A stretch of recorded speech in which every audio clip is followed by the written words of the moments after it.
Oke, sambil nunggu yang lain ya, langsung aja sekalian perkenalan. Aku langsung panggil aja ya.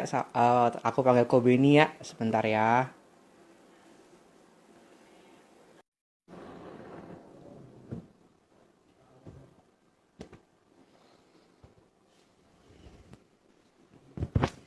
Halo kok. Halo Cai, apa kabar? Suara kok jelas? Jelas jelas. Suaraku jelas kok. Jelas ya, Nah, jelas. sebentar ya kok. Wah, akhirnya bisa Eh, bisa live Cai, bareng ya kamu kok ya. kalau mau pin, Mm-mm. iya. Kalau kamu mau pin, terus di Ah, kolom komen kamu, ah, kolom komen, terus di post, terus dipencet halaman aja. pencet halaman. Enggak, kamu kan ada kolom komen kan? Betul. Nah, kamu pencet, kamu mau apa? Terus kamu Ah, post, Jadi kayak orang udah. kolom komen. Nah, kamu pencet tuh startupnya, kamu pencet terus. Sebentar, ntar dia ada tulisan. Nggak Pin keluar dia atau kok. sematkan. Pencet terus. Nggak pencet, nggak keluar ya? Nggak keluar. Nggak keluar ya? Enggak. Error kali aku. Ya Iya, sudahlah. error kali. Biarinlah. Mm-mm. Ya udah Gimana, Cai? biarin. Gimana kabarnya? Baik, baik. Koko gimana kabarnya kok?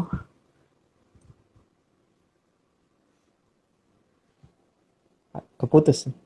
Baik, Koko cuma baik. Enggak, tadi Oh, Koko masukin ke video recording. oh, oke, oke, oke, oke. Jadi PSBB udah berapa lama, Cai? Aku mah tetap muter-muter kok, tetap keluar aku. Oh, jadi pabrik buka ya? Buka, buka. Ya intinya sih muter-muter cari cari orderan aku. Kalau enggak ya mau gimana? Oke, oke. Kamu Cuma baru memang keluarin sudah nggak sabun ada tuh ya? karyawan sih. Iya, cuma udah nggak ada karyawan. Oh, pulangin semua atau sementara atau Di gimana? masih belum belum tahu sih kok. Jadi kemarin kan sempat yang ada programnya ini. Oh itu ada CC, halo C. Kemarin tuh ada sempet kan Kotomi Wong itu kan sempat nawarin kan ada produk-produk baru banyak tuh. Mm-mm. Dia jadi Kotomi Wong itu kerjasama sama beberapa pengusaha yang lain termasuk juga Rico Huang gitu kan ya. Nah itu dia ciptain produk-produk tapi dari UKM-UKM kecil gitu loh, nawarin untuk biar anak-anak orang-orang yang UKM tuh bisa hidup lah intinya. Nah ya aku coba-coba bantu-bantu jual aja dari situ sih paling. Iya, iya, iya, iya. Kayak kamu bikin sabun itu tadi yang kirim ke Benny itu ya, itu sabun ya. Iya, itu maklon kok jadinya. Aku tuh ini apa jatuhnya itu maklon ngebantu UKM kecil juga itu di Semarang sebenarnya pabriknya. Iya, iya. Kalau Gitu. kamu sempet bisa pergi ke gedung Seminiaga di Sudirman, Mm-mm. itu ada namanya Jakarta Creative Hub. Nah, apa itu Nah, kok? itu Pemprov DKI punya untuk Nah, UMKM. oh, Nah, itu oke.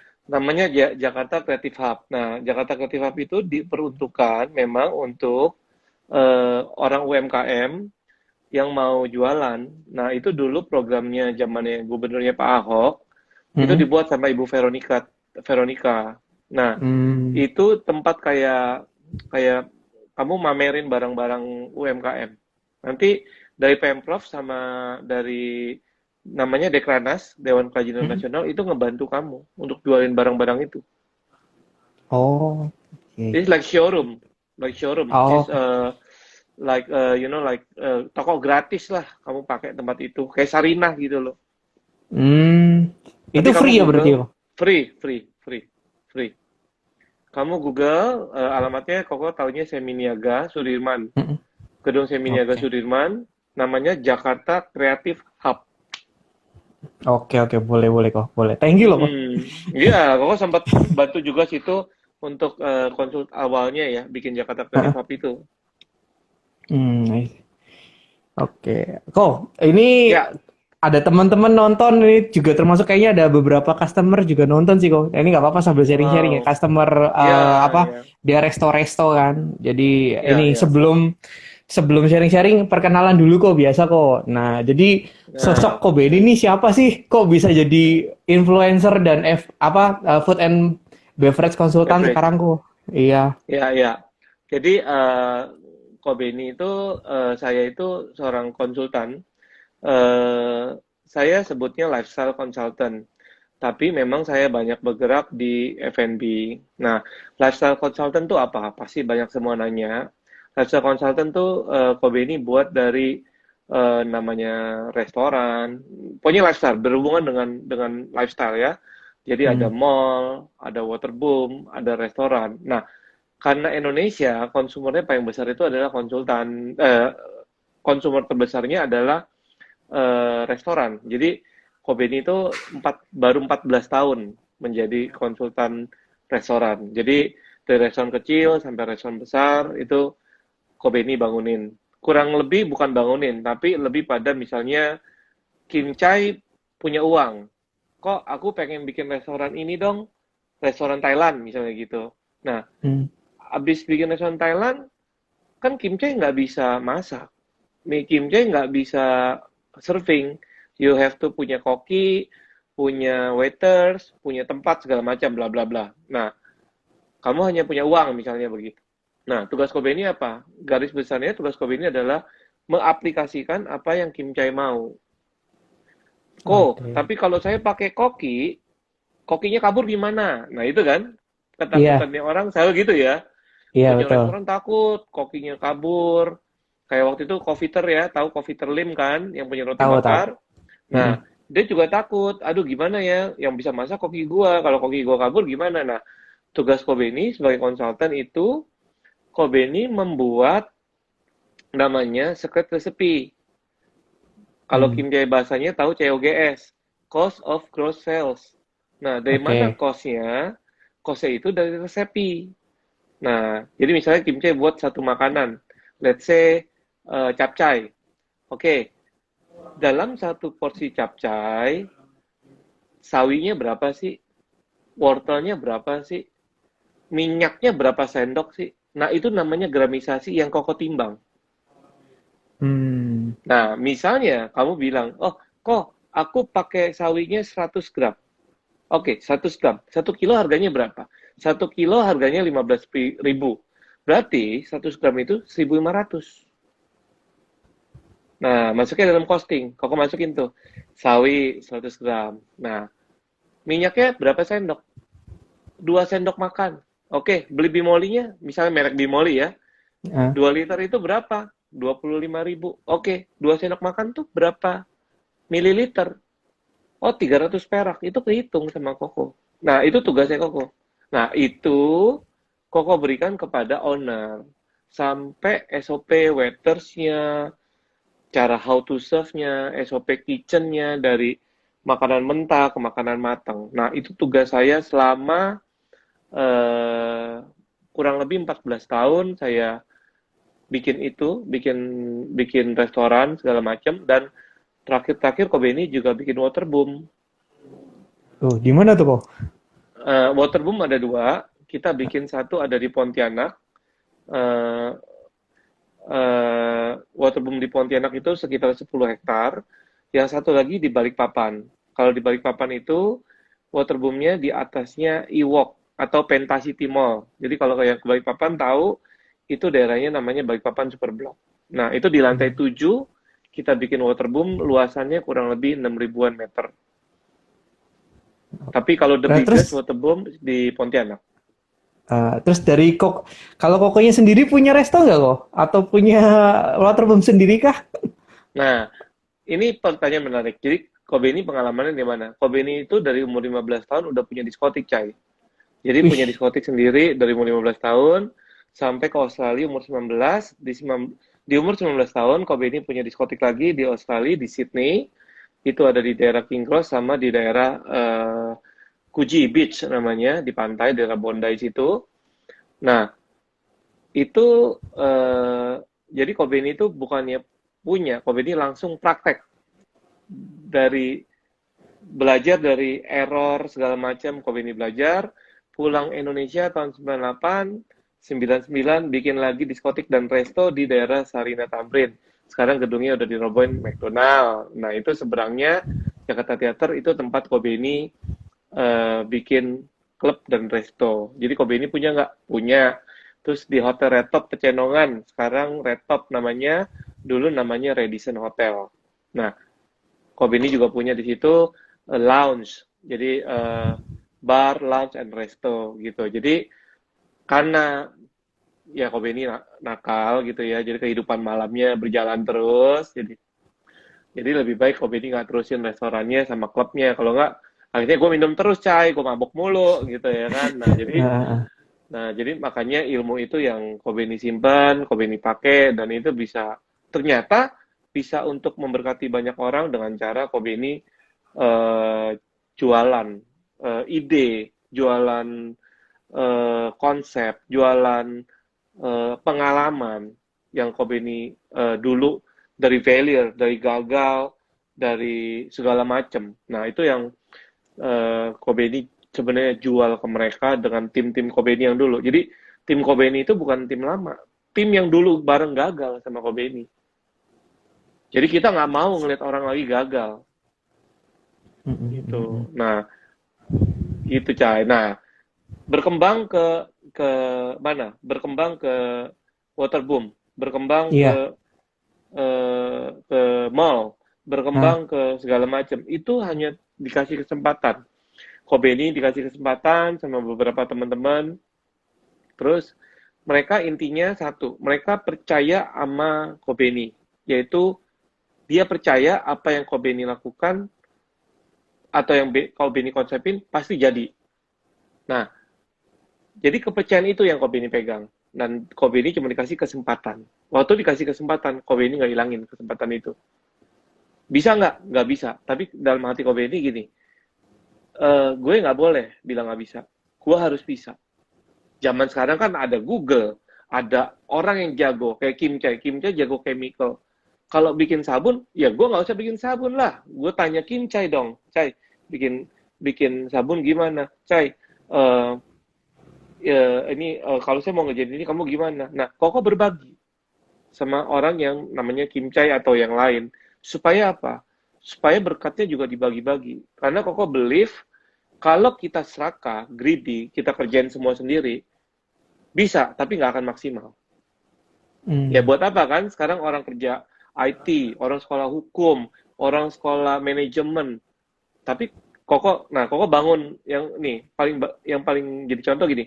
Koko bangun Waterboom, tapi Koko bukan arsitek, ya kan? Iya. Tapi a lot of my friend is arsitek. Nah, tapi kan dia Hmm. belum tentu bisa mewujudkan konsep yang Koko mau sama owner mau. Dia bisa gambar, dia bisa ngitung, dia bisa segala macam. Nah, Koko kerja sama dia. Orang bilang, aduh Ben, nanti duitnya dibagi-bagi dong. Loh, ya nggak apa-apa dong. Nah, ini yang orang lain, Koko nggak ngelihat mereka mau berbagi dengan yang lain. Maunya ambil sendiri, gue kerjain sendiri, gue bikin tim sendiri, gue gaji bulanan. Nah, itu nggak ada sense of belonging-nya nantinya.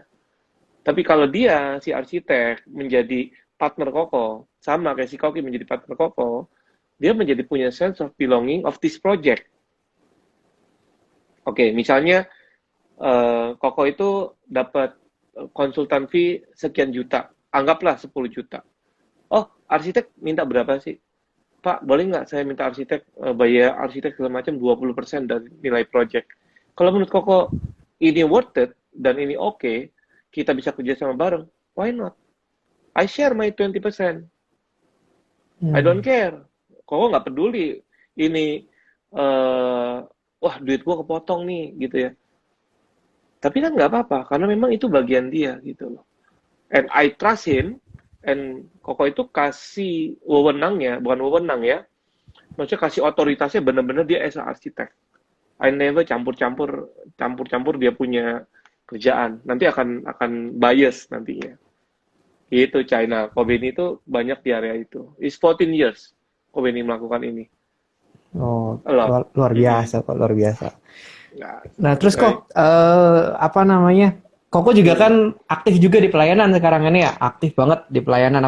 Aku lihat juga di IG-nya kok cukup memberkati sih Hmm. kok. Thank you loh kok. Thank Nah, you, itu thank you, thank you, Chai.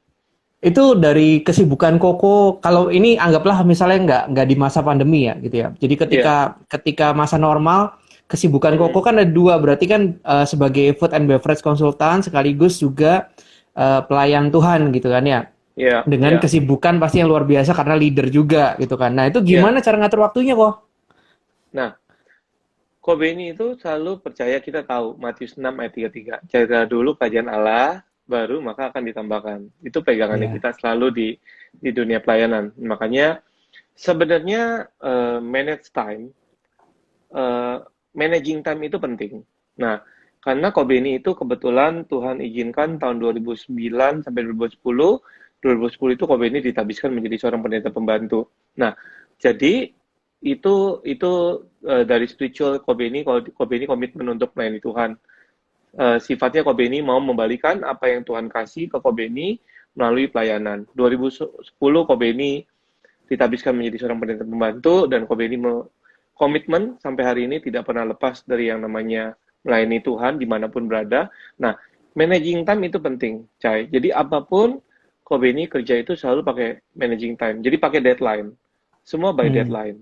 Jadi all my teams selalu duduk bareng semua kita pakai deadline. Nah, dari awal Khomeini udah selalu bilang gini, saya kalau Sabtu Minggu tidak bisa diganggu karena hari Sabtu dan Minggu itu adalah hari saya pelayanan. Satu pelayanan keluarga, kedua pelayanan di gereja. Jadi buat saya itu harga mati. Dan buat mereka tim Khomeini udah tahu bahwa Pak Beni ini kalau Sabtu Minggu udah nggak bisa diganggu gugat. Sabtu Minggu dia udah pasti pelayanan. Lo mau WhatsApp, lo mau email, nggak bakal dibales. Kecuali urgent. Kalau urgent mereka nggak bakalan WhatsApp. Kalau urgent mereka langsung telepon. Tapi dia Hmm. udah kok kasih tahu kayak saya pelayanannya jam 7 pagi sampai jam kok dulu ya kalau pelayanan dari jam 7 pagi sampai jam 8 malam. Uh, sama kok saya juga. Nah, Binja juga kan. Nah, tapi kan ada Iya, masa-masa kita break gitu kan. Ada masa-masa kita betul betul. break. Nah, waktu masa-masa break, Koko suka cek apakah ada yang urgent apa enggak. Mostly 75% mereka udah nggak terlalu banyak kontak Koko sih untuk masalah-masalah yang kerja. Nah, managing time is number one. You have to Kimja harus punya sama teman-teman managing time. Gampang atau susah itu tergantung orang. Karena kalau you punya sense of belonging, managing time menjadi sangat mudah. Tapi kalau lu nggak punya rasa belong, mempunyai, lu akan sulit untuk mengatur waktu. Kayaknya kesannya nggak ada waktu. 24 jam kalau bisa jadi 28 jam gitu ya kan. Ntar Hmm, 28 jam iya. tetap kurang, maunya jadinya 30 jam. Nah, jadi fungsi apa namanya? Kita bicara tentang first thing first. Apa dulu yang kita mau udak? Apa dulu yang kita mau kejar? Gitu. Kalau Kobe ini ngaturnya seperti itu sih. Makanya di dalam pelayanan pun Kobe ini nggak merasa terganggu dengan kerjaan. Adalah Oh. kecil-kecil tapi biasanya udah terhandle sih dengan. Nah ini satu lagi kuncinya, kasih otoritas pada kepemimpinan yang dibawanya kamu. Kayak tadi Koko bilang, Koko punya arsitek, Koko punya koki. I give my authority-nya full ke mereka sebagai arsitek. Jadi Koko nggak setengah ngasihnya, full. Kenapa? Waktu dia kita kasih full tanggung jawab, dia akan full juga ngejalaninnya karena dia tahu ini tanggung jawabnya di tangan dia. Jadi Koko nggak di tengah jalan apa kasarnya eh, apa ya interupsi gitu ya, nggak. Hmm. Kecuali memang sebelum depresentasi, sebelum eksekusi ya kita meeting lagi. Oke, dan ya, dan ketok palu baru eksekusi. That's all about managing time and otoritas ke bawah. Kasih orang ke bawah itu kepemimpinan penting. Itu Oke. Cai. Kurang lebih. Ah, terus ini kok tadi kan Ya. udah cerita luar biasa, udah cerita banyak banget nih kok ini. Nah, ini Hmm. sedikit flashback ke belakang kok. Kan Koko Ya. kan Isaya kan dulu kan memang apa mainnya jalanan, terus mainnya adalah dugem dan sebagainya. Terus ketika Koko sekarang jadi pendeta gitu ya. Hmm. eh Gimana sih Koko memulai dari nolnya gitu loh. Ya, Koko ngebangun segala sesuatunya dari nol lagi itu gimana? Secara mental, kemudian Hmm. secara apa ya kekuatan Koko juga gitu. Gimana mulai dari nolnya lagi sih kok? Ya, jadi Koko bertobat itu tahun 2003, lepas dari narkoba itu kurang lebih 2004 awal. Eh, Narkoba itu kurang lebih Koko pakai 15 sampai 16 tahun. Oh. Eh, Memang itu bukan sesuatu yang gampang.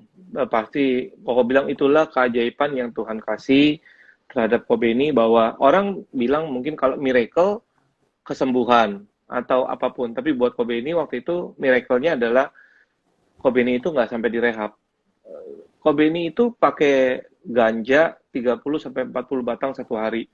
Kokainnya Oh. hampir kurang lebih 2 gram satu hari selama kurang lebih 14 tahun.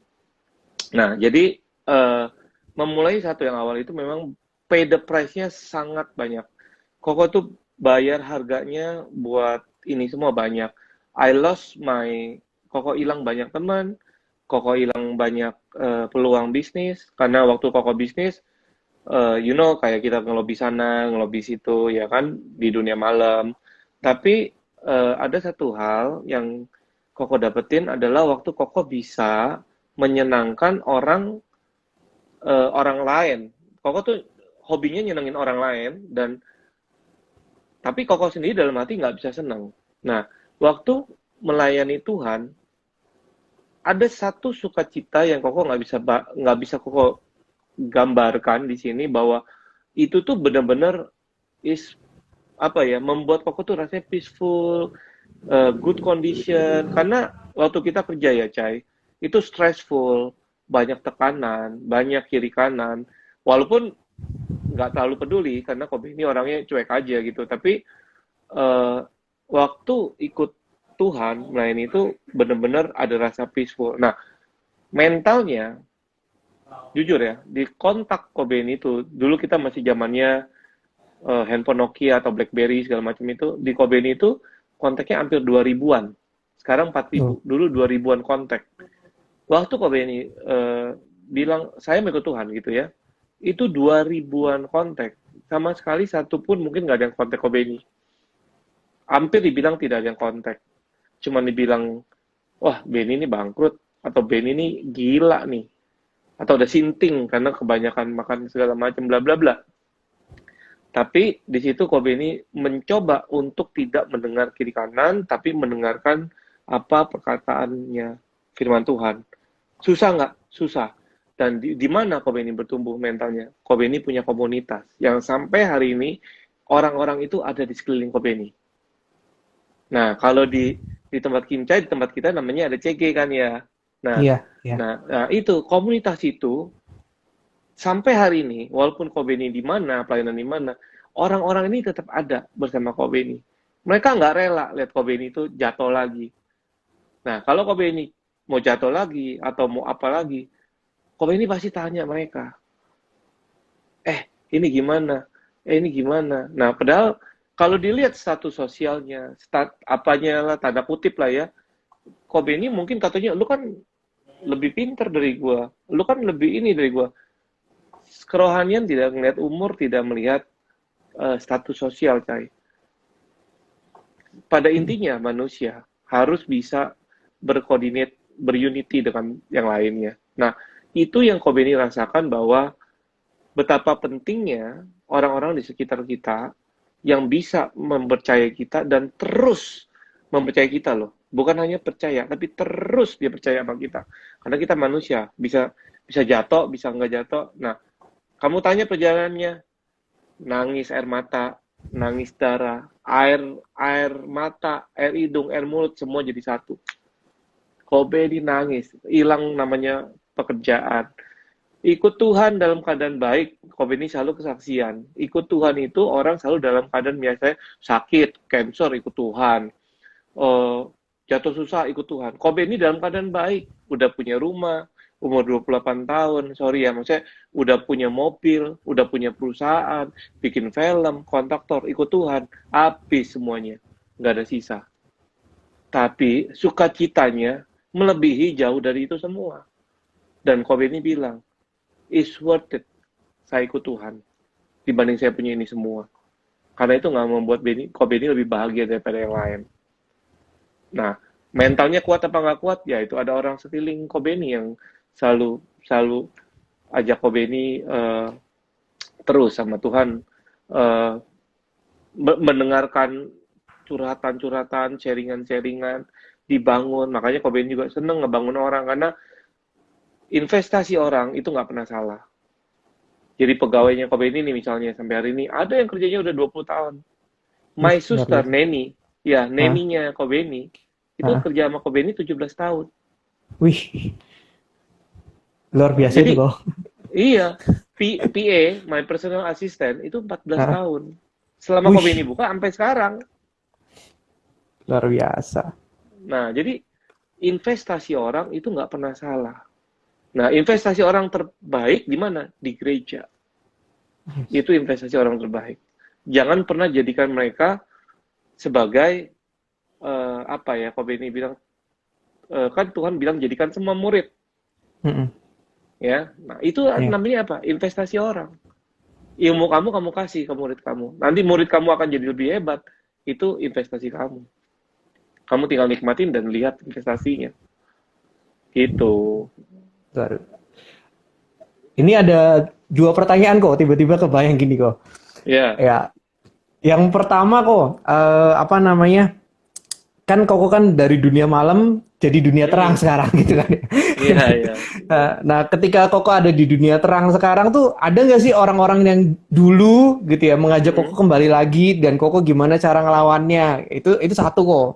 Terus Mm-mm. kedua, nah ketika Koko masuk ke dunia terang ini kan mungkin yang belum pada tahu, yang nonton kan apa Kobe ini kan salah satu saudaranya Komil juga gitu ya. Iya, Ya adiknya Komil. di mana Komil juga pendeta juga. Nah, ada nggak sih kok maksudnya eh, apa ya istilahnya Koko nih kayak seolah-olah dibayang-bayangin Komil jadi semua orang tuh melihat sesosok Kobe ini dengan ya udahlah pasti Kobe ini sama Komil tuh ya pasti orangnya luar biasa yang bisa gini. Jadi ngelihatnya tuh seperti itu gitu loh kok.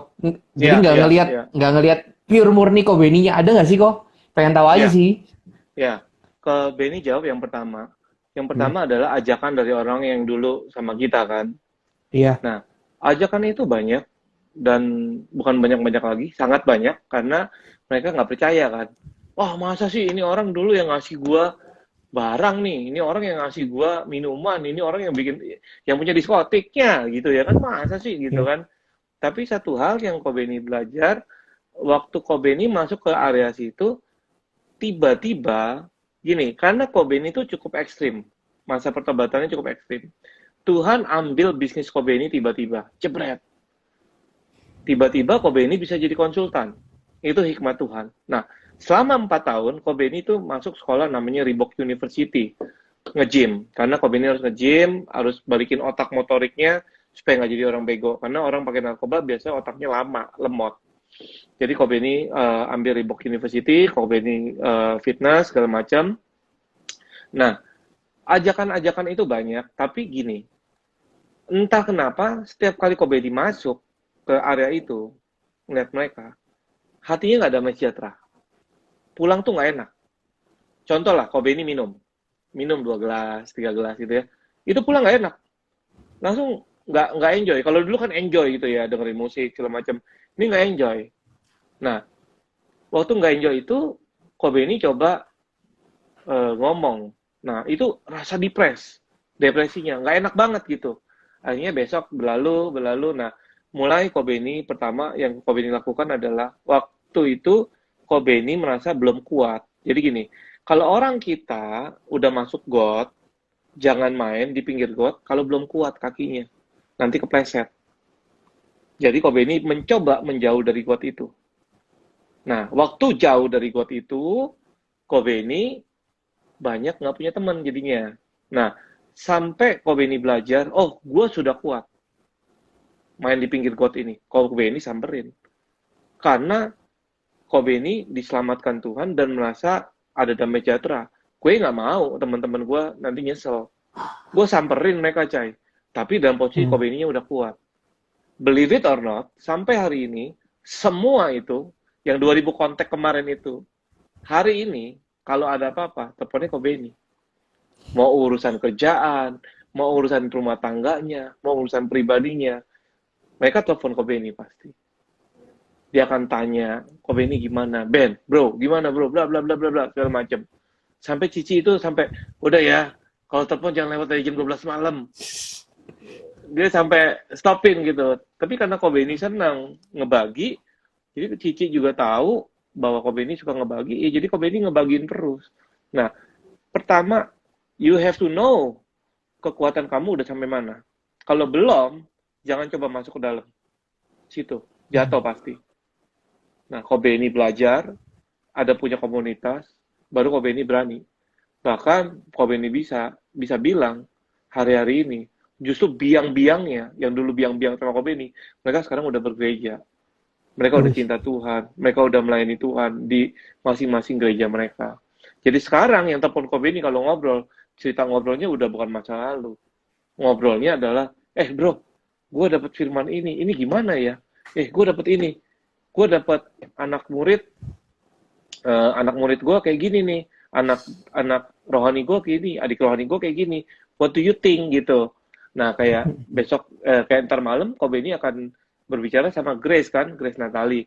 Itu dia juga seorang anak Tuhan yang luar biasa, dipakai Tuhan di bidangnya gitu. Nah itu juga dulunya kan bukan siapa-siapa gitu. Nah itu kita dibukakan Tuhan link-link yang baru, Cai.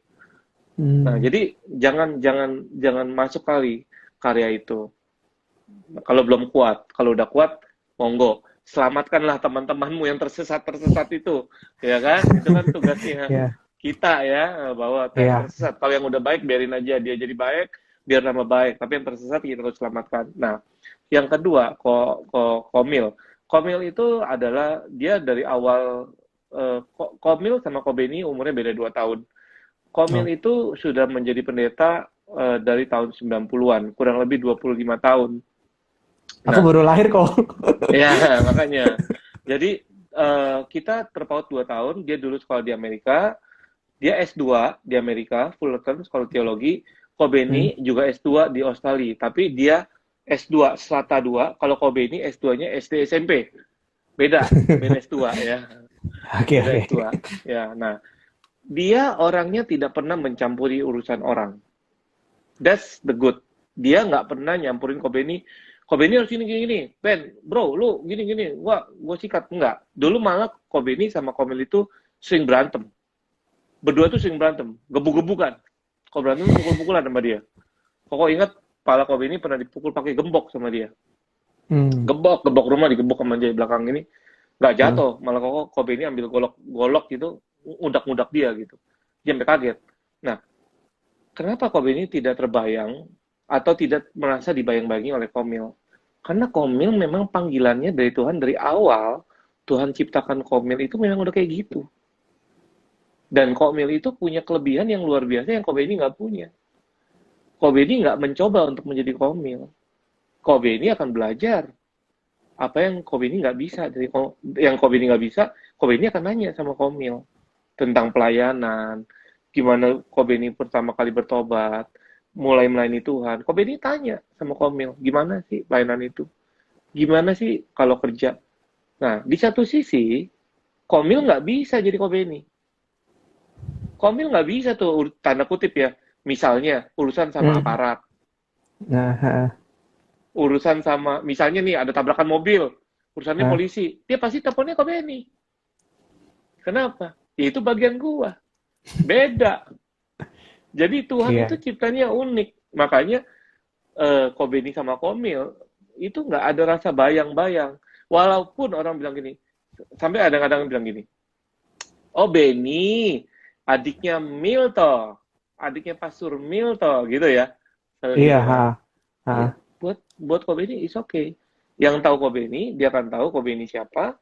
Yang tahu Komil, dia akan tahu Komil siapa. Nah, jadi karena dia kan kakak kandungnya Kobeni ya, jadi buat Kobeni respect terhadap Komil itu selalu ada dan pasti ada dan Kobeni tahu kekuatan dia tuh di mana. Dan I love to learn from him, not to compare with him. Hmm.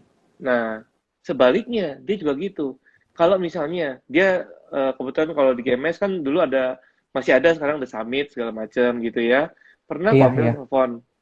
telepon gitu misalnya, eh lu ada temen ini nggak pengusaha gini dong, ngomong dong di acara The Summit gitu kan di Surabaya gini gini gini. Oh ya mau pengusaha model apa lu? yang usaha bego-bego apa ya perusahaan yang pengusaha yang mana nih? Bahasa Kobe ini tuh selalu gitu sama dia. Ya pengusaha yang Hmm. bener lah, pengusaha yang begini yang bisa kesaksian, udah cinta Tuhan segala macam. Nah, Kobe ini yang konekin. Nah, Hmm. kebetulan Kobe ini punya karena teman-teman Kobe ini biasanya backgroundnya jelek. Nah, Oke. terus ikut Tuhan kan, ikut Tuhan jadi Iya. bagus. Nah, terus mereka punya bisnis dan mereka bisa jadi kesaksian banyak orang. Nah, koko kenalin ke Komil nih koko saya bisa jadi berkat ya mungkin kesaksian gini segala macam bla bla. Jadi kita tuker-tukeran gitu, Cai, sama Komil itu. Gitu. Nah, makanya Hmm. kalau Kince tanya saya, Kobe ini kok apa sih dibayangin gak sih sama kegedeannya Komil gitu. Kobe ini sih sampai hari ini ya puji Tuhan nggak mikir sampai sana. Justru malah Kobe ini tuh lebih respect dia dan Kobe ini akan support apapun yang dia lakukan karena Kobe ini juga belajar dari dia kalau soal pelayanan ya gitu. Gitu loh Cai Oke. maksudnya. Iya, iya, iya, iya. BTW yang nonton kalau mau nanya boleh ya langsung ketik aja. Oke, Mm-mm. ini tadi kebahas soal pelayanan semua ya kok. Ini mungkin kita akan langsung beralih sedikit kok ke bisnis karena kita udah 38 menit ternyata kok ngobrol. Iya, iya, betul. Nggak berasa memang nih G-Live nih. Iya, iya ini nggak berasa banget. Oke, Mm-mm. nanti tiba-tiba mati ya kan lucu kan. Mhm. Nah, kok di masa-masa krisis kayak gini nih kok, pengalaman Hmm. Koko dengan mungkin customer-customer Koko kan kemarin aku sempat lihat IG live Koko yang Koko Hmm. pernah cerita tuh Hmm. ada apa dia tetap mempertahankan karyawannya walaupun walaupun di masa-masa krisis gitu ya. Ya. Nah, mungkin kalau untuk pengusaha-pengusaha levelnya kecil ya kok. Ini ada saudaraku juga kok, ada saudaraku baru Hmm. buka resto juga di Gading Serpong kan. Nah, Hmm. mungkin modalnya kalau terbatas banget gitu ya kok. Hmm. Ya mau nggak mau kan kita PHK karyawan gitu kan ya. Nah, Ya. Ya. kok ada tips nggak sih kok? Gimana sih cara biar tetap bertahan selama di masa krisis ini? Ya terus untuk ya terutama untuk pengusaha-pengusaha sih gitu ya, terutama untuk Hmm. pengusaha-pengusaha. Nah, Hmm. terus yang kedua gimana juga kita sebagai pelayan Tuhan gitu ya Hmm. Hmm. tetap bersinar kok gitu ya, tetap bersinar walaupun di masa-masa krisis kayak gini gitu loh. Kan aku lihat Ya. kan Koko banyak banget tuh di masa krisis gini kan Hmm. kayaknya banyak banget memberi gitu ya, memberi ke Ya. sana ke sini gitu ya. Nah, itu kan Hmm. itu ini menyentuh juga loh, kok. Itu menyentuh banget sih. Ya. Thank you. Thank you. Gitu. Nah, gimana kok? Coba share dulu kok. Ya, ini yang nonton kita ada si ya saya nih, ada Aceng nih. Anak buah Oh DS ya. Pro nih. Ini dia juragannya S1R nih, tanya dia nih, dia nggak dipecat gimana? Ceng tetap tetap bertahan. Nah, jadi eh gini, Cai, untuk kita Heeh. tetap bertahan, pertama kita harus mengukur kekuatan kita. Dan itu kita harus terbuka dengan karyawan kita. Bahwa semua ini kan nggak mau, apalagi kita baru buka ya, baru buka, Mm, kita nggak mau juga tutup, mecat, kan nggak pernah kepikiran itu. Nah, jadi itu coba dibuka, hatinya dibagi ke mereka, bahwa ini loh, kesulitannya saya sebagai pemilik atau sebagai owner dari tempat ini. Do you have any idea? Jadi pertama itu, yang Koko selalu lemparkan ke mereka itu. Do you have any idea? Jadi mereka merasa diajak berpikir sama-sama sama kita. Oh iya Pak, kita ngerti bahwa ini masa begini-begini juga susah, segala macam, gini, gini, gini, gini. Nah, waktu obrolan itu udah mulai keluar, kita mulai bagi. Ternyata mereka juga berpikir, iya, kasihan juga ya bos gue tuh ternyata mikirin gimana gajinya. Jangan kita gini, tiba-tiba kita kumpulin mereka, sorry ya kita nggak bisa bayar kalian, kita harus pulangin kalian. Kita harus ini. Nah, jangan. Jadi ajak dulu duduk, bagikan hatinya, bilang hatinya ke mereka bahwa saya punya kesulitan ini. Menurut kalian gimana? Nah, ada satu uh, yang kita hadapi sekarang adalah my customer itu kurang lebih 1.500 dirumahkan. Nah, mm, itu gede. Jadi, mereka bukan merumahkan. Jadi, mereka ajak ngomong dan mereka bilang gini, abis pandemik ini selesai, saya akan bikin konsep baru. Saya akan bikin lebih baru. Karena kita tahu semua pandemik ini nggak ada yang nyangka. Tiba-tiba boom. Nah, jadi mereka nggak punya plan A, plan B, plan C-nya nggak punya. Nah, Waktu itu karyawannya diajak ngobrol, dibikinlah plan A, plan B, plan C. Jadi sesuatu saat, kalau misalnya pandemi ini selesai, mereka udah bikin tuh plan A, plan B, plan C. Jadi kalau ada badai seperti ini lagi datang, mereka udah tahu harus ngapain. Nah, itu coba share dari hati ke hati sama karyawannya. Nah, dia keep uangnya. Kenapa? Supaya nanti begitu pandemi ini selesai, mereka tetap masih bisa jalan, Cai. Kalau enggak, kasarnya ibaratnya kita gini, kamu cuma bakar uang, pemasukan nggak ada, tapi pengeluarannya tetap jalan. Let's say lah, semua gaji di cutting, dipotong 30-50%. Tetap itu cost yang keluar. Nah, beda sama orang-orang yang tanda kutip modalnya kuat, Iya. ya, beda. Mereka bisa unpaid leave. Jadi mereka bisa memulangkan dengan tetap digaji cuman di gini. Jadi misalnya dia ada 20 karyawan. Hari ini masuk 3, 4, 5 itu digilir. Nah, setiap masuk dibayar. Jadi total paling cuma dapat 50-60% aja dari gajinya dia. Better than nothing. Nah, tapi pertanyaannya, setelah itu apa? What next? What next-nya? Oh, ternyata ntar pandeminya selesai, duitnya habis, tutup. Ya sama aja bohong. Ya mendingan habis pandemik ini selesai, semoga dalam waktu cepat selesai, langsung kita bisa ngebut. Ces. Kita udah belajar. Sekarang bayangin ya, semua udah belajar. Yang nggak ngerti frozen food, jadi ngerti frozen food. Yang nggak ngerti online Tokopedia, jadi ngerti Tokopedia. Yang nggak biasa ngider, pakai WhatsApp group, nawar-nawarin barang, sekarang jadi nawar-nawarin barang. Kita dipaksa untuk berpikir kreatif. Dan bagikan itu ke karyawan kita.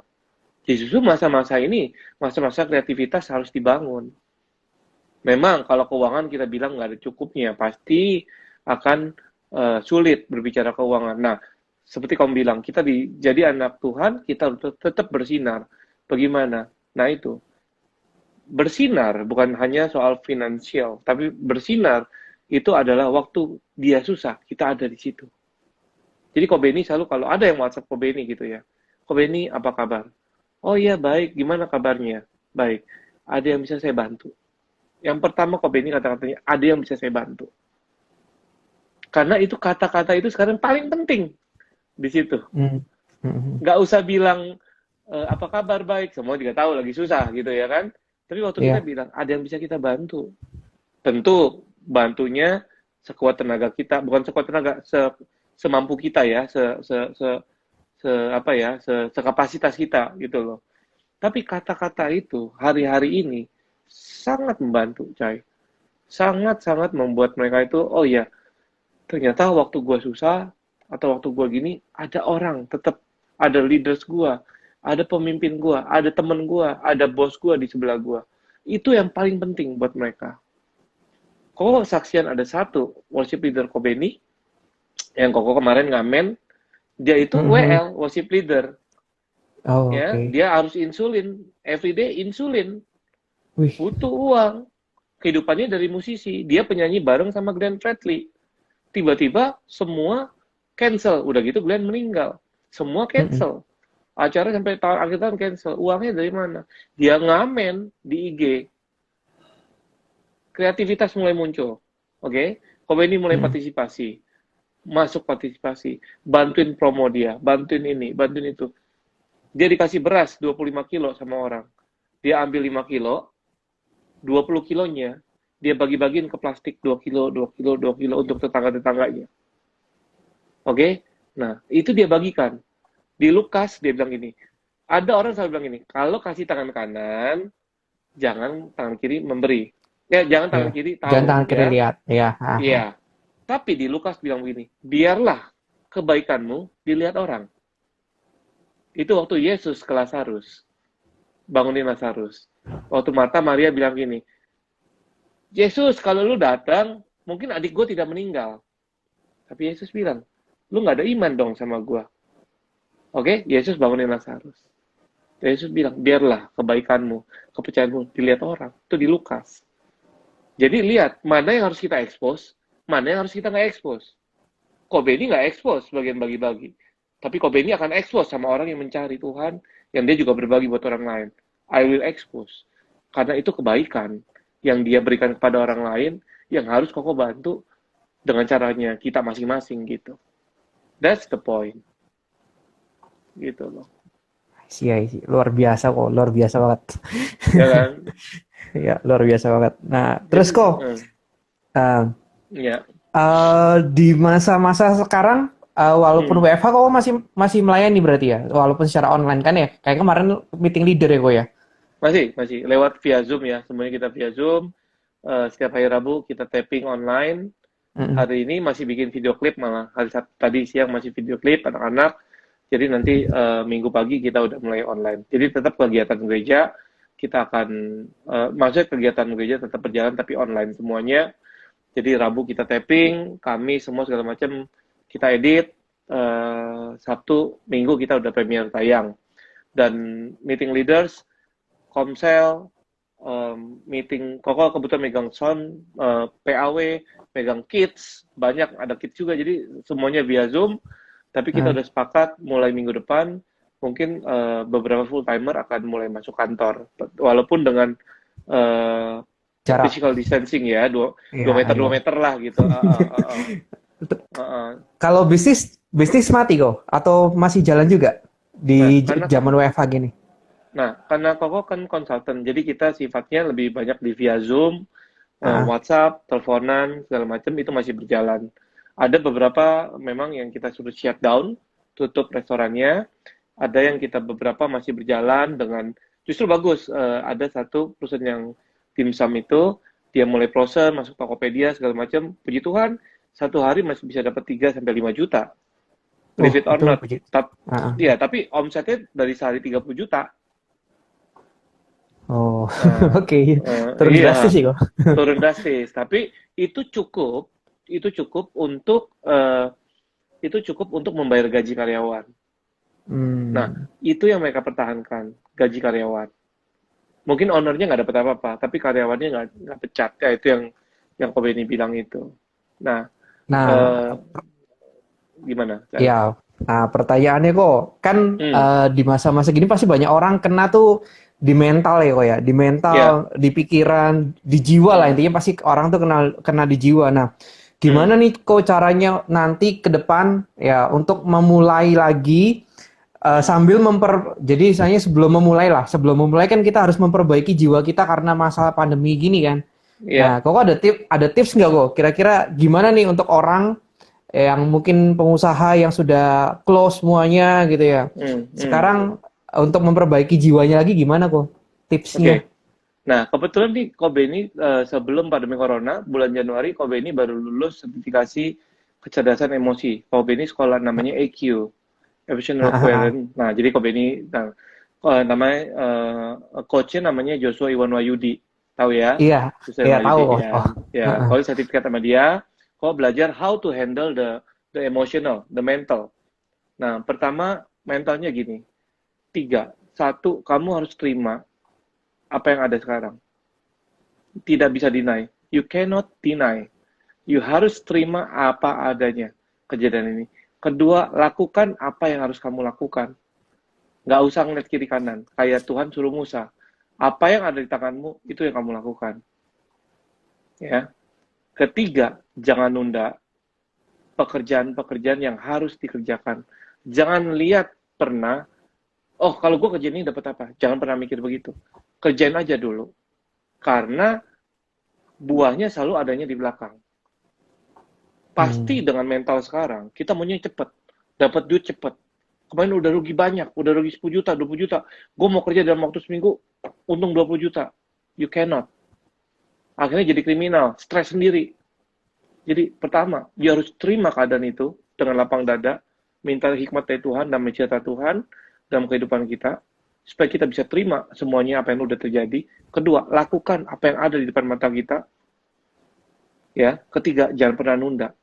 Apa yang udah Tuhan suruh dan apa yang harus kamu lakukan. Dan minta sama Tuhan. Hari-hari gini, saya rasa semua orang udah dekat sama Tuhannya. Pasti. Mereka berdoa. Itu kita nggak usah omongin lagi. Orang lapar, disuruh berdoa, pasti. tapi nggak dikasih makan, tetap lapar. Ya, That's the reality, betul kan? Nah, betul betul. nah makanya supaya kita nggak sakit, pertama harus terima apa adanya. Kedua, lakukan apa yang kita punya, jangan apa yang kita nggak punya, kita stres nanti. Tiga, jangan lama-lama. Secara mental, cara emosi, kamu harus setnya begitu. Nah, jangan sampai emosi kamu memframing kamu gini, aduh, ini gara-gara corona, ini gara-gara saya, ini kenapa gue nggak persiapkan tabungan, ini kenapa gue nggak ini. No, no. That's your framing yourself. Kamu mengasihani diri sendiri dan kamu memframe diri kamu salah. Nah, di ilmu kecerdasan emosi itu, jangan sampai itu dimakan oleh otak itu, pemikiran itu jangan sampai memakan otak kamu yang lain, otak yang produktif. Otak produktif harus tetap berjalan. Jangan sampai, kalau dia masuk pun selebet aja. Emang siapa yang mau corona, pandemik? Nggak ada yang mau. Kan nggak bisa gini, gara-gara corona. Kalau gara-gara corona ya semua orang akan bilang sama. Same. Number one, terima keadaannya. Jangan lihat ke belakang. Kedua, lakukan apa yang ada padamu. Ketiga, jangan pernah menunggu apa yang harus kamu lakukan. Misalnya depan mata Kim Chai bisanya chemical nih. Kim Chai bisanya chemical, bikin sabun, segala macam, gini. Cara itu, Cai. Itu yang kamu kerjakan. Marketingnya, gimana. Kamu nggak usah mikir, kok gue nggak ada pegawai, kok gue harus gini, gue capek kok, gitu. Yang ada padamu, Tuhan nggak bilang kiri kanan. Yang ada padamu, lakuin dulu. Extra mile. Pasti kamu akan lihat buahnya. Nah, mental yang tadi kamu bilang, terima, ikhlas. Rasa tenang itu harus ada dulu. Minta sama Tuhan itu.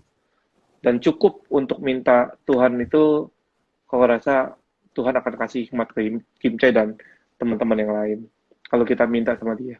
Gitu loh. Itu kok believe. I believe that. Oke kok. Itu. Ini luar biasa banget kok. Ini luar biasa banget. Aku terberkati banget kok. Sama-sama, Cai. Thank you. Ini nggak berasa ya, udah 55 menit ya. Cepet ya. Iya, tinggal 5 menit lagi ya. Iya, tinggal 5 menit lagi. Wah. Ya udah, ini kok ini sebenarnya ada 2 pertanyaan lagi sih. Ada yang kemarin ada yang nanya juga. Enggak. Nanti kalau keputus gimana ya kok ya? Lanjut bentar kali ya kok ya? Iya, boleh.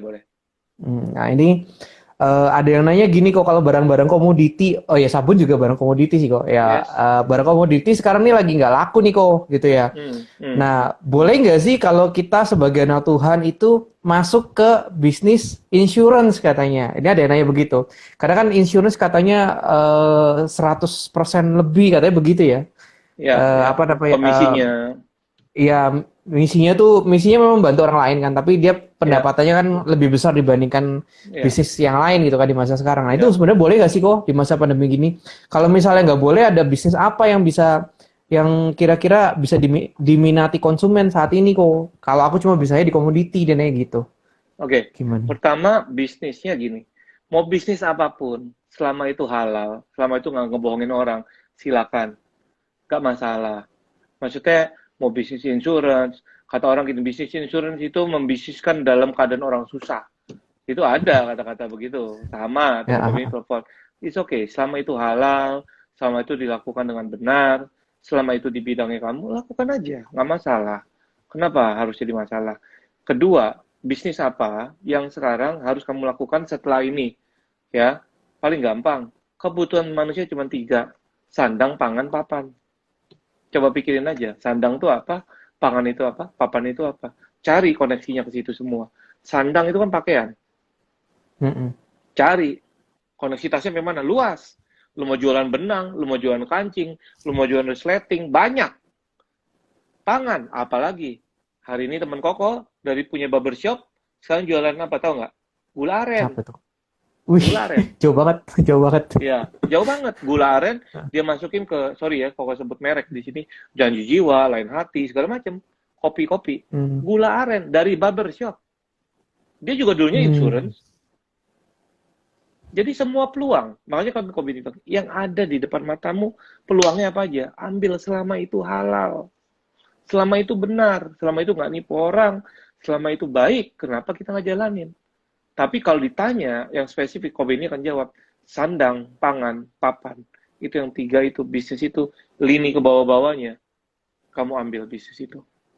Termasuk kamu, sabun itu termasuk, papan itu termasuk papan. Ya butuh nggak butuh, karena masalahnya kamu kan yang tanda kutip yang apa ya, kesehatan atau apalah.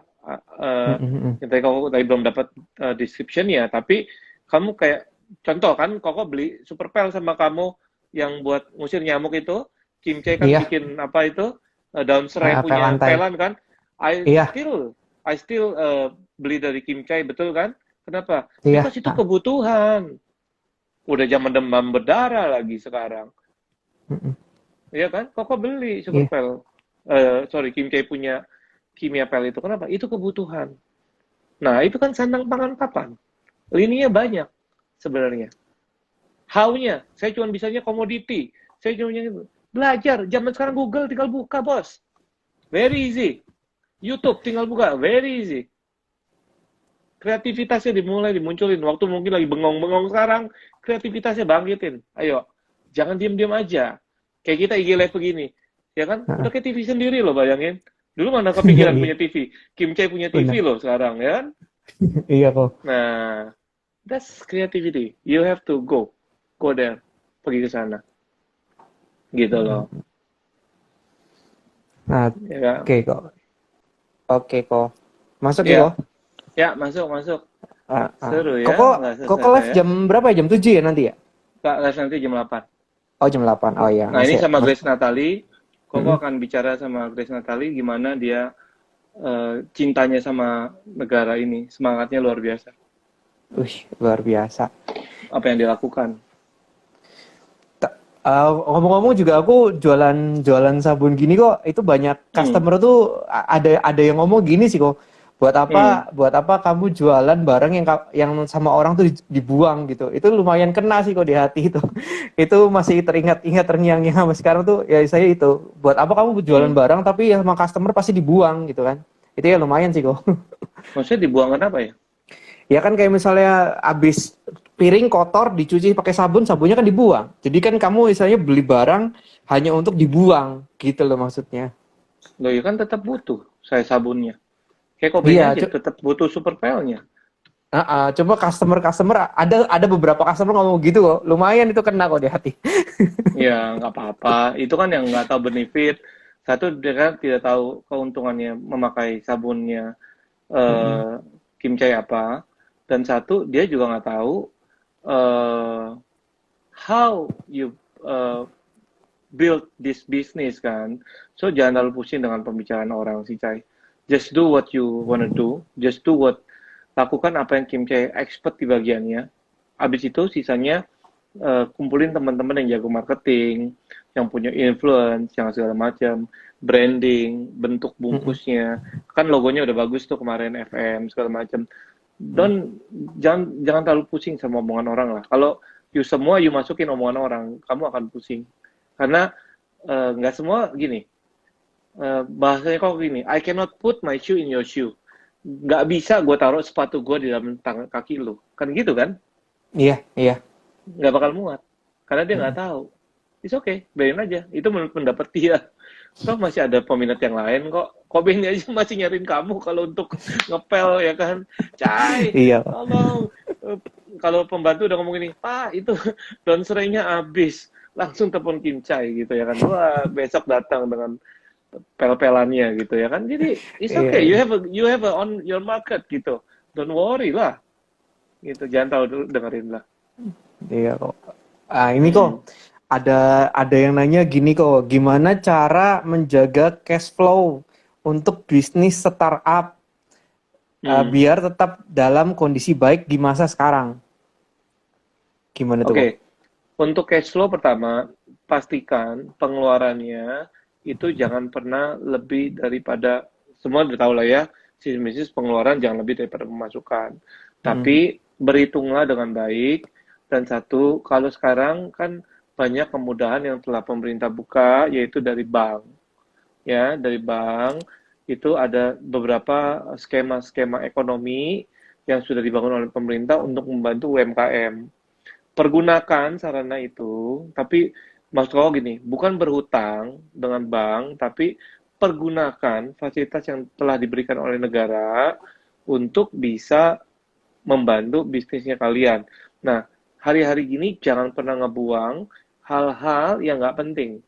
Contoh, ya kalau makan ya biasanya setiap hari makan yang 100.000 ya coba ya cari yang 20.000 juga tetap bisa gitu ya kan.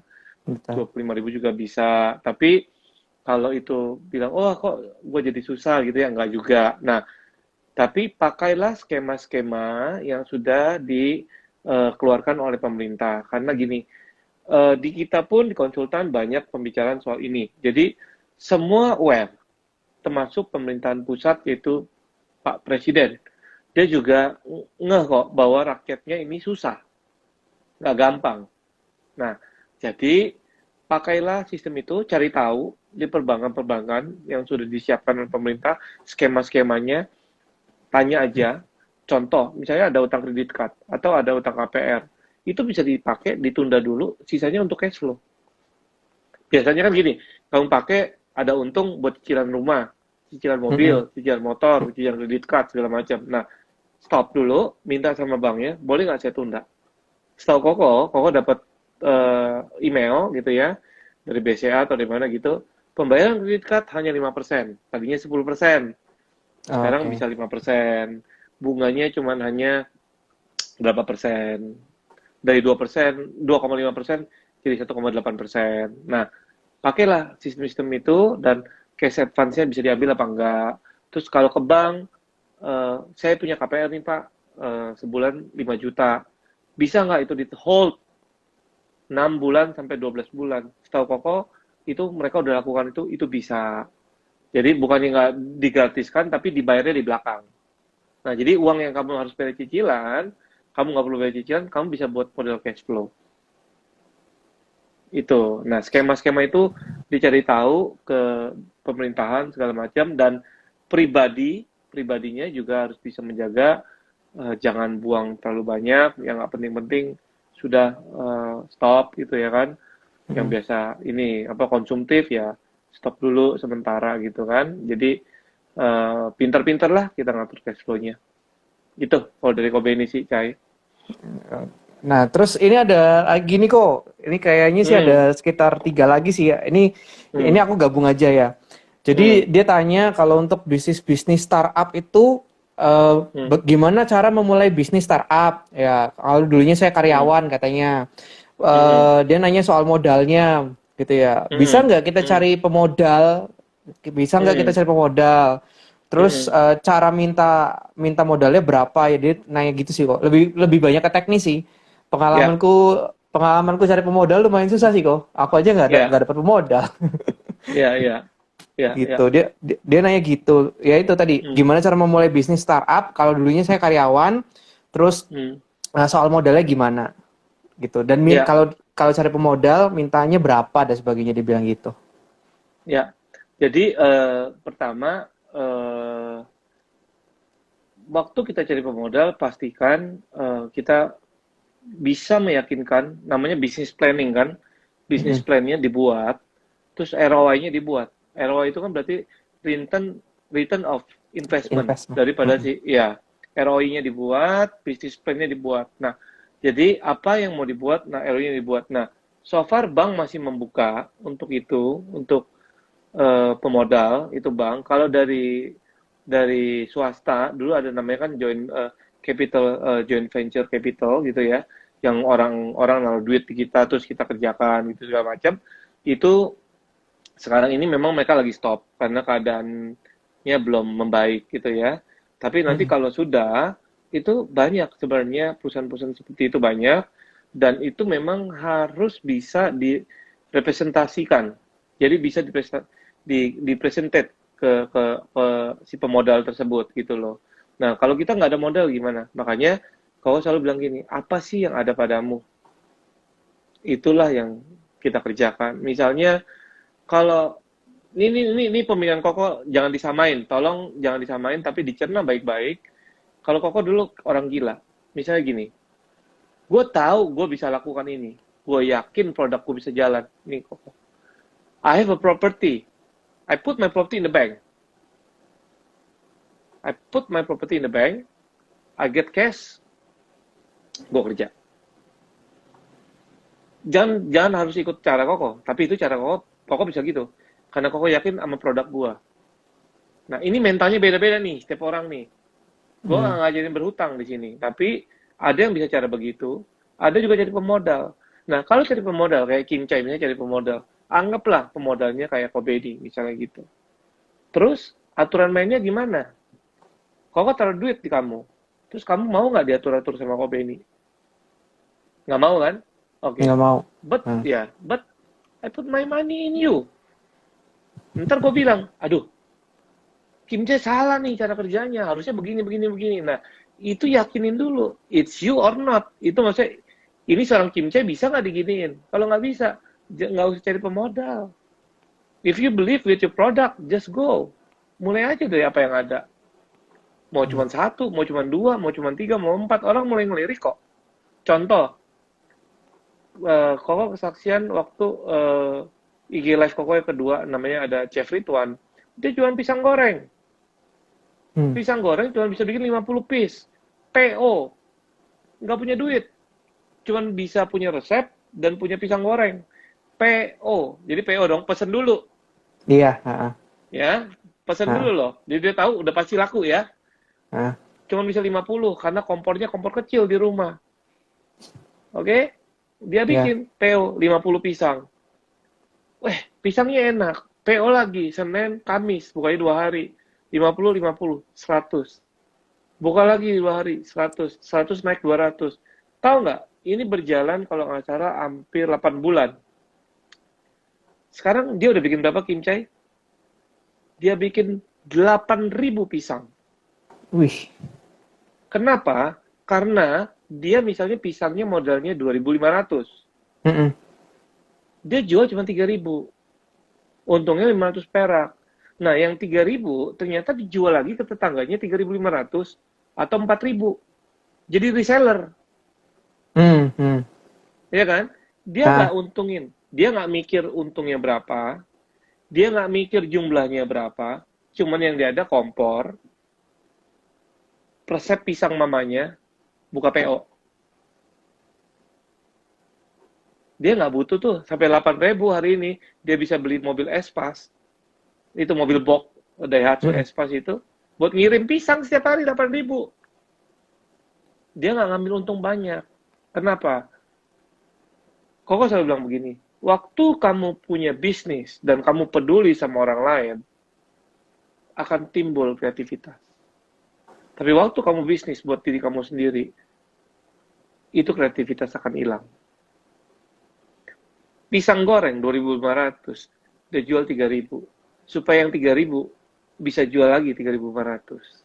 3.500 bisa jual lagi 4.000. Nggak perlu namanya siapa. Reseller kan, Kim Chae tahu Mm-mm. sistem Iya. reseller. Iya. Nah, kalau dia bilang ini, harusnya 2.500 pisang gue bisa jual 4.000 nih. Harga pisang berapa sih? Kita tahu kok pisang goreng di luaran bisa 5.000 perak kok. Mm-mm. Pisang yang gede gitu, yang goreng madu gitu tahu kan ya? Bisa Iya. 5.000 Iya. perak kok. Kenapa?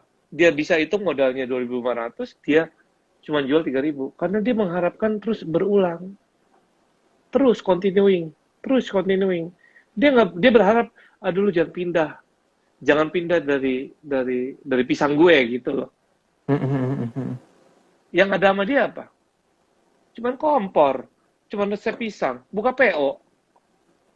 Buka PO berarti dia udah ada order, udah ada uang. Belum kelihatan uangnya gitu loh. Itu baru 8 bulan yang lalu. Nah, memang Koko cerita gampang. Nggak semua sesukses yang Koko cerita. Tapi at least ini gambaran yang pernah dilakukan sama mereka. Itu, kesaksiannya seperti gitu. Sekarang Nice. sehari dia hampir 8.000 pisang. Wih. Karena jadi reseller ya, jadi dijual-jual lagi sampai Koko coba pesen toko ini, pisangnya sama, nggak beda, Mm-mm. beda harga doang gitu ya. Gitu. Terus ini kok ada yang nanya gini. Contoh lah yang pisang tadi lah kok. Nah, itu kan Iya. pisang misalnya satu pisang tuh 5.000, dia jual 3.000 sekian kan tadi kau bilang. Nah, gimana kalau misalnya dia menciptakan satu produk yang sama kayak pisang goreng juga tapi unik yang lain, tapi dia kasih harga Jadi misalnya pisang goreng kasih coklat lah misalnya gitu ya. Anggaplah pisang Mm-mm. goreng dikasih coklat di atasnya tuh belum pernah ada di dunia inilah intinya. Ya Nah anggapnya terus, ya. nah terus dia jual 10.000. Mm-mm. Jadi harganya tuh di atas daripada yang lain lah intinya. Tapi pisang pisang goreng tuh ada 5.000 atau 6.000, tapi dia jual 10.000 dikasih coklat di atas gitu loh. Nah banyak Because orang of nggak pede unique. kok. Ya, karena Ah, unik ah. lah ya. Mm-mm. Iya karena unik gitu. Jadi banyak orang tuh nggak Mm. pede di situ gitu loh. Nah, Mm-mm. gimana meyakinkan diri satu, terus yang kedua sistem bisnisnya boleh nggak kok kalau memang dijual seperti itu di atas, ya maksudnya dijual 10.000 gitu di atas rata-rata gitu. Ya, pertama, kalau saat-saat begini banyak orang yang tidak mau membeli yang barang mahal, tanda kutip, Mm-mm. di luar dari konteks itu ya. Tapi kalau misalnya unik terus dijual, harganya lebih mahal karena ada coklatnya dibandingin sekarang lain. Gampang.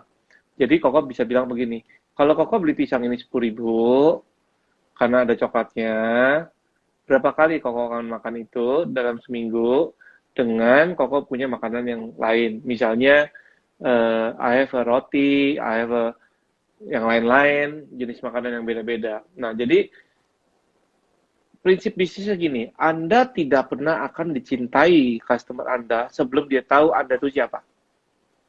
Anda tidak bisa mengklaim produk Anda terunik atau terbaik sebelum dia mengenal Anda siapa. Yang terbaik adalah waktu dia sudah mengenal Anda dulu. Setelah mengenal Anda, apapun yang Anda ciptakan, pasti dia akan beli. Sesimpel itu. Sekarang kalau tanya kamu pernah lihat McDonald? Iya, Oke. Sejak kapan McDonald di Singapura atau di Malaysia atau dimanapun ngeluarin rasa rendang, kecuali di Indonesia? Cuma di Indonesia kan? cuma Indonesia kayaknya.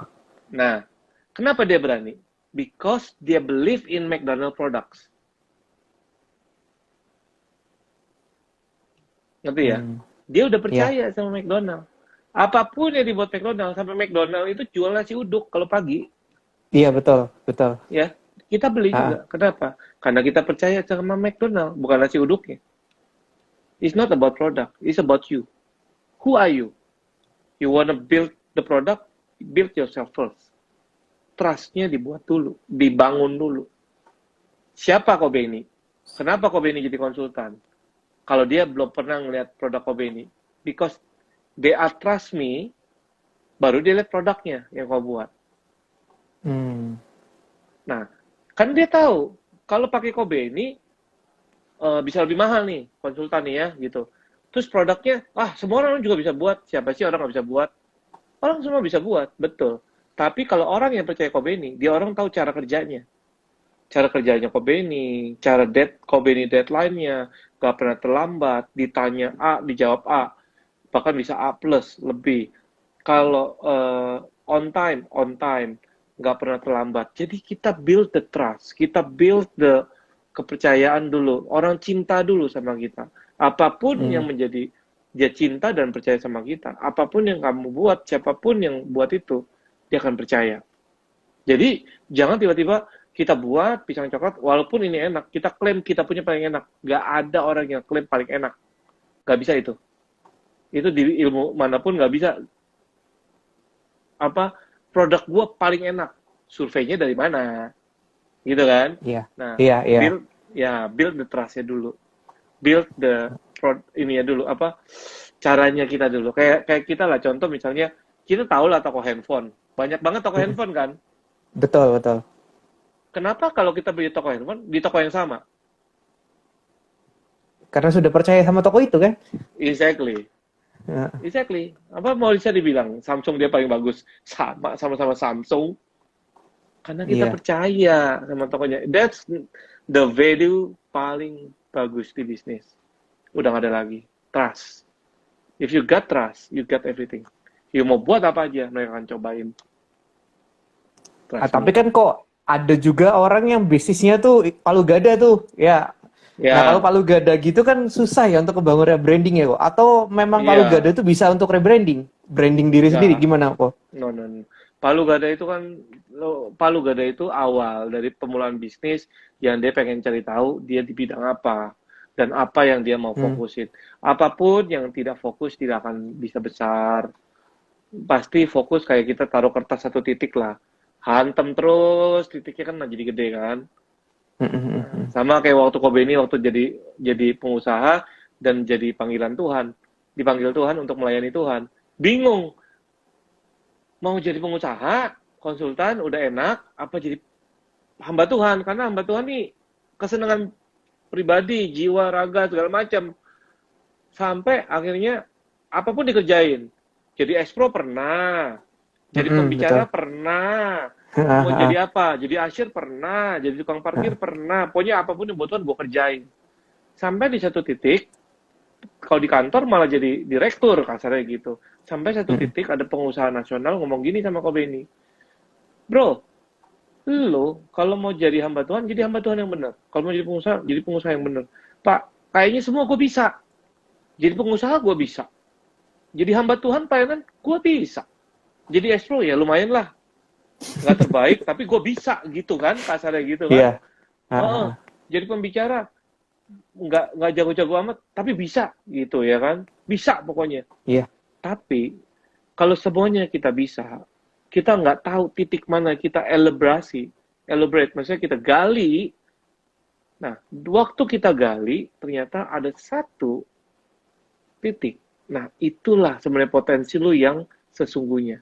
Waktu Kobe ini dapat itu, wah, gue kayak digampar karena ini pengusaha nasional ya. Lu gali, gue nggak percaya kalau semuanya lu bisa. Bisa tapi pasti nggak maksimal. Jadi Kobe ini berdoa, gali terus. Ternyata hatinya Kobe ini, jiwa raga kalau dihitung 1 sampai 10, di compare gitu, hatinya di Tuhan, melayani Tuhan. Kalau untuk melayani Tuhan itu lebih pol dibanding kerja. Kerja pol, kelihatannya pol, tapi waktu melayani Tuhan itu lebih pol lagi. Nah, apalagi jiwa-jiwa lebih pol lagi, lebih sadis lagi gitu. Jadi ya itu hasil galian sama bertahun-tahun, bukan 1-2 bulan, bertahun-tahun. Kim Chai tahu kan gimana Kobe ini mulai dari ekspor. Nah itu elaborasi terus, pokoknya elaborasi terus. Nah jadi palu gada nggak masalah selama itu halal, tapi yakinkan dan fokuskan elaborasi terus apa yang menjadi keinginannya, apa yang menjadi potensinya yang paling benar. Jangan-jangan soalnya Kim Chai jadi penyanyi, ternyata, atau kamu kan seorang lighting ya, di lighting, jangan-jangan Kim Chai jangan-jangan bisa jadi sound engineer nih, bisa jualan lampu nih, bisa jadi eksportir lampu, who knows, gak yang tahu. Iya. Satu teman kita siapa Cai yang main lampu? Jason. Jason tuh ngomong sama Koko. Jason tuh ngomong sama Koko waktu dia main lampu di Banjarmasin, kakak Eko Philip waktu itu. Jason bilang, kok ini harusnya nggak pakai operatornya, sistemnya, mixernya seperti ini. Mixing sistemnya waktu itu kita mau ganti mixer kan? Nah, dia ngerti loh mixer itu. Padahal dia bukan orang lighting. Dia kan kayak guru ya, guru les kalau nggak salah kan ya. Iya, guru les. Nah, sekarang pengusaha dia kok. Nah, makanya. Pengusaha apa tuh? Kok nggak tahu dia sekarang ngapain? Ini bikinin stop kontak gitu kok. Nah, tuh ke listrik kan? Iya, listrik dia. Nah, kenapa ke listrik? Karena dia udah apa ya? Udah jatuh cintanya sama situ, Cai. Nah, itu namanya passion kan? Iya, betul. Nah, talentanya ada nggak? Ada, dia udah temuin ternyata talentanya. Gue bilang lama-lama lu jadi importir, ntar satu GMS beli lampu sama lu Cai, gue bilang, gue bilang gitu sama dia. Karena dia udah tahu mixer ini bagus apa enggak, ini apa enggak, itu udah tahu semua. Tahu banget dia. Nah, itu ternyata dia passionnya ada di situ. Nah, gali aja passionnya, Cai. Iya. Gitu. Nggak semuanya lah kita bisa hajar, tapi untuk mencoba sesuatu yang baru semua palu gada ya udah jalanin aja dulu, nggak apa-apa. Ya kan, sambil mencari gitu loh. Lama-lama ketahuan kok. Gitu loh. Nah, terus kok gitu ya. kalau misalnya tadi Ya contoh deh, ini aku yang nanya. Jadi misalnya Hmm. aku nanti fokus nih, ini kan memang dari dulu kan fokus di sabun kan ya. Nah Hmm. terus andai kata misalnya ada orang fokus di sesuatu sesuai dengan talenta, sesuai dengan passionnya, tapi hasilnya dikit kok. Ya kadang kan orang Hmm. begitu ya. Orang kan sering Hmm. lihatnya apaan nih untung cuma 100 rupiah apa 50 perak. Kalau aku usaha yang itu kayaknya itu gede deh, untungnya bisa 10.000, 20.000 gitu kan ya. Nah, Hmm. Hmm. itu gimana kok? Maksudnya dari segi apa ya kalau bilangnya? Dari segi mentalnya, dari segi ya memang bener sih kita nggak boleh cinta uang, tapi kan segala sesuatu butuh uang, betul banget gitu. Nah, Ya. cuma kan kalau memang kita cuma carinya uang juga kan nggak, akhirnya dia pindah ke tempat yang lain dan nggak sesuai passion walaupun hasilnya banyak kan ya memang mungkin gimana menurut Koko dah? Menurut Koko Ya. gimana? Semua orang bilang orang nggak butuh duit, tapi segalanya harus pakai duit. Betul ya? Betul, betul. Nah, jadi kalau menurut Koko gini, untung kecil sama untung besar, pasti orang semua mau untung besar. Betul. Pertanyaannya balik, prioritas hidupnya apa? Balik lagi ke prioritas hidup. Kalau dengan 100 perak mencukupi kehidupan kamu, kenapa enggak? Tuhan akan berkati sampai 1.000 kok. Tapi kalau sekarang kamu, saya kasih 1.000 atau 2.000 perak sekali jalan, tetap tidak memuaskan kamu juga. Buat apa? Pertanyaannya di mana posisinya?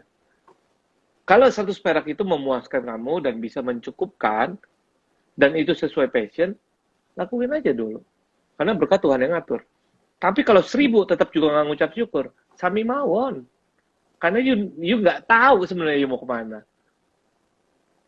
Iya kan? Nggak Iya, tahu. iya. Nggak tahu. Nah, Kobeni itu pernah disurvei sama Ernst Young. Berapa sih konsultan sama Kobeni 1 jam? It's about $300. Bicara sama Kobeni 1 jam $300. Jadi, Hmm, misalnya Kim Chae punya produk sabun. hmm, Sabun, kok gimana marketingnya segala macam. Kalau lihat case-nya, oke, Cai, saya butuh untuk bicara dengan kamu, beresin kamu punya masalah 20 jam. 20 jam kali 3.000, berarti kok dapat $6.000 tuh untuk hmm. konsultanin kamu doang. Nah, kamu bakal dapat ini. Nah, $6.000 itu memuaskan Kobeni nggak? Pertanyaannya itu dulu. Kalau nggak memuaskan, I don't want to do your product sabun. Nggak bakalan. Tapi kalau cuma mau duitnya aja, ya udah, gue kasih tim gue aja yang jalanin deh. Prioritas. Jadi kok bilang 6.000, 1.000, 2.000, 3.000, semua harus bisa berkata cukup. Prioritasnya apa? Kecil, Yes. yes, kecil. Tapi kalau lu nggak bisa merasa cukup, dikasih ceban pun nggak akan cukup. Percaya, Tuhan nggak akan percayakan kamu yang besar kalau kamu nggak tahu rasa cukup. It's simple. Gitu. Yes, Itu yes. pertanyaan yang basic. Sedikit rohani, tapi kenyataannya memang begitu sih sebenarnya. Karena Iya, waktu you iya. dikasih percaya 10.000, belum tentu juga jadi lu bener gitu loh. Hmm. Tiba-tiba fokusnya jadi kemana, tiba-tiba jadi kemana. Jadi, I don't know, tapi menurut kau gini, rasa cukup selalu bisa memuaskan apapun yang kita dapat. Setelah itu baru kita cari Tuhan, gue masih butuh A. Tuhan, gue punya anak, gue butuh kasih makan anak gue yang lebih baik. Tuhan, gue butuh ini. Tuhan pasti kasih kreativitas yang lebih lagi. Lebih lagi. Oke, Kobe nih, capek nih ngomongnya Tuhan mulu. Capek nih ngomongnya firman Tuhan dulu. Betul, iman tanpa perbuatan nothing. Imanin dulu, berbuatlah lebih. Buat sabunnya berapa? Untung 100. Coba bikin yang untung 200. Gimana caranya? Packagingnya bagusin. Brandingnya naikin. Nah, harus di situ areanya. Jangan bisnis sono, untungnya 10.000. Tapi rasa cukupnya nggak ada, ya sama aja bohong. Iya. Sama aja bohong, percuma. Kalau Kobe ini begitu ya, saya maksudnya cara Kobe ini berpikir kayak gitu. Gitu loh. Mm-mm. Nggak mesti diikutin semua, tapi paling nggak ambil aja yang bagus, yang nggak sesuai ya buang aja gitu ya kan. Karena Iya. rasa cukup kita akan selalu membuat kita kaya. Nggak pernah ada orang yang bilang, gua kaya, tapi nggak punya rasa cukup. Nggak bakal bisa. Rasa cukup akan selalu membuat kita tenang dan merasa kita kaya. Walaupun itu 1.000 perak. Kelihatan orang, wah kecil lu dapetnya 1.000. But enough for me. I never ask you to money. Gue nggak pernah minta lu uang, gue nggak pernah minta lu makan, but cukup for my wife, my house. Tapi kalau Kim Chae mau lebih, ayo bergerak lebih, cari tahu mau yang apa, ya kan? Nah terus doa sama Tuhan, Tuhan, gue punya anak, gue mau anak gue dapet yang lebih. Gue punya istri, gue mau senengin istri gue. Tuhan, gue punya ini, gue pengen memberi ini. Baik lagi, kepedulian terhadap seseorang akan menimbulkan kreativitas. Kreativitas akan menimbulkan hasil.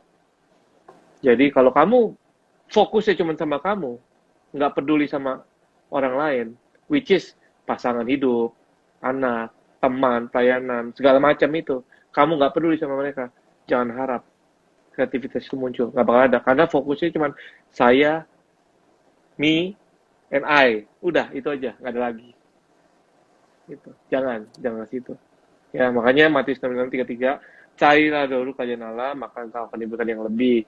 Nah, terus kok selalu bilang gini, kok gue udah lakuin semua, gue tanya lagi, Roma 8 ayat 28, apakah engkau sudah menempatkan Yesus dalam setiap pekerjaanmu? Roma 8 ayat 28. Udah kok, udah doa semacam, udah belum Kolose 3 ayat 23. Ya kan? Bekerjalah untuk Tuhan, bukan untuk manusia. Nah, Tuhan itu fokusnya orang, bukan cuan. Ya kan? Jadi kalau orang marketplace kok paling gampang, udah belum? Lo itu apa Roma 8 ayat 28. Udah belum Kolose 3 ayat 23 gitu. Nanti kalau nggak dijawab lagi kalau si Efesus 3 ayat 20 itu ayat pokok. Bagi dialah semuanya yang kita ini dia akan berikan. Udah titik simple. Yeremia 29 ayat 11, rancangan yang Tuhan kasih itu damai sejahtera. Nggak mungkin kecelakaan. Tapi prioritas kita apa? That's it. Itu aja dulu. Soal cuan urusan belakang Cai, tenang aja. Rezeki nggak akan ketuker kalau kata orang dunia gitu loh. Ada yang ngatur. Tapi rasa puas itu penting. Rasa cukup itu penting. Gitu ya, saya. Luar biasa kok, luar biasa. Ya, yang mau nanya boleh silakan diketik halo Ko Thomas. Itu ada Ko Thomas. Hai Ko Thomas, ini Gembala Mr. Bon, Mr. Bon. I'm Mr. Bon, I'm Mr. Bon. Mr. Bon ini luar biasa ini. Pak Thomas, aku Cirebon kok. Oh iya sama tuh ya. Aku asli Cirebon kok. Wah ini gembalanya ada ini. Iya ini. Gembala yang luar biasa ini. Betul. Kreativitasnya harus belajar dari Ko Thomas. Betul, setuju saya kok. Lucu banget. Very kreatif, very kreatif. Ini kalau jadi YouTuber dia udah 38 juta kali viewersnya atau subscribernya nih sekarang itu ya kan? Iya luar betul. Biasa gitu. I think I have to stop kali ya karena Koko harus break. Nanti jam 8 mau balik lagi. Nggak apa-apa ya. Nanti kita bikin sesi kedua deh. Minggu depan atau kapan kamu kasih tahu Koko. Sama-sama ya. Thank you ya Koko, thank you banget, thank you banget. Sama-sama. Yo, see you Koko, see you. Dadah. Bye. Bye.